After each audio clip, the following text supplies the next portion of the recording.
All last week, I walked through Paul's letter to the Philippians, following the readings from the daily lectionary, the epistle readings for the week. The only problem with following that lectionary is that the readings tend to be somewhat long, which makes me have to be very selective in what I choose to talk about. Last week I had to leave out a lot of stuff that I would love to have talked about.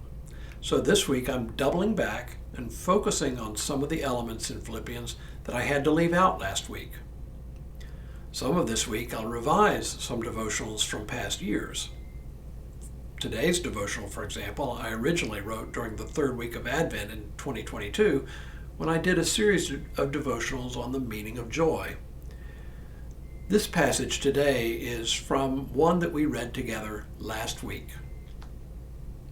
Hello, I'm Stuart Baskin, pastor of First Presbyterian Church of Tyler, Texas, and this is your daily devotional for Tuesday, September 16th, 2025. The church today is both like and unlike the church Paul knew. I suspect that if we were able to travel back through time, and, oh, by the way, if we were able to understand the language spoken, we would find a lot of what the church did completely foreign to us. On the other hand, we would be united with our early forebears in some very human things. For one, we would recognize the all-too-human squabbling that went on in the early church.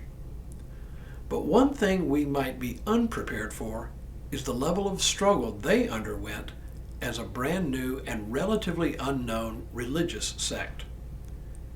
Many Christians today believe we are a beleaguered religious minority under attack.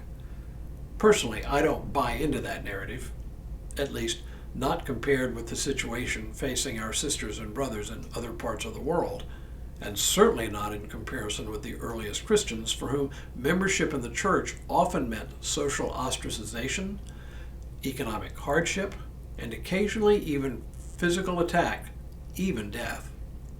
Compared to them, we have it easy.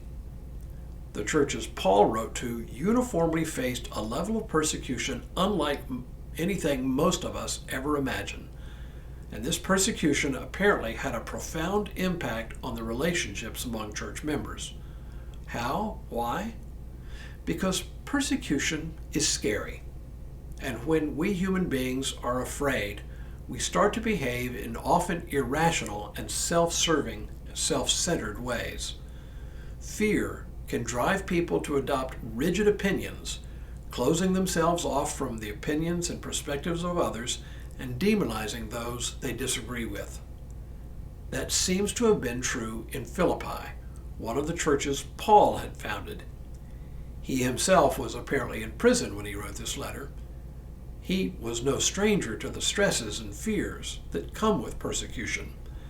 And so, as a result, by turns, he would cajole his listeners to buck up and praise them for their faith and faithfulness. In a passage we happen to read each year on Palm Sunday, Paul encourages the Philippians to hang tough and to stick together, not letting their fears divide them. In this passage, we get a glimpse into Paul's heart and what drove him as an apostle. He writes, "If there is any encouragement in Christ, any consolation from love, any sharing in the Spirit, any compassion and sympathy, make my joy complete.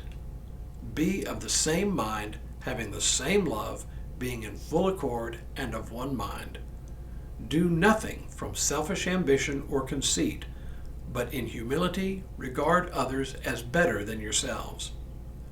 Let each of you look not to your own interests, but to the interests of others. Let the same mind be in you that was in Christ Jesus, who, though he was in the form of God, did not regard equality with God as something to be exploited, but emptied himself, taking the form of a slave, being born in human likeness. And being found in human form, he humbled himself and became obedient to the point of death, even death on a cross." Make my joy complete, says Paul. It is clear that Paul's joy is in the ability of the church not just to endure suffering, but to thrive and to continue loving one another. His joy is in his hope that the Philippians would not let their fears divide them, but would remain united in their faith in Jesus Christ and in their love for one another in the face of opposition. Be of the same mind, having the same love, being in full accord and of one mind, he writes. It is only human to let our fears get the best of us. But for Paul, overcoming fear and maintaining unity in spite of differences was his hope for the Philippian congregation, and to the extent that they could achieve it, his cause for joy. For a church divided is a poor witness to the redeeming and reconciling love of God in Jesus Christ. Maybe we need to hear that same message today. Tomorrow, did you know we hold dual citizenship? But for now, may God continue to bless you and keep you in all that you do this day and in all the days ahead.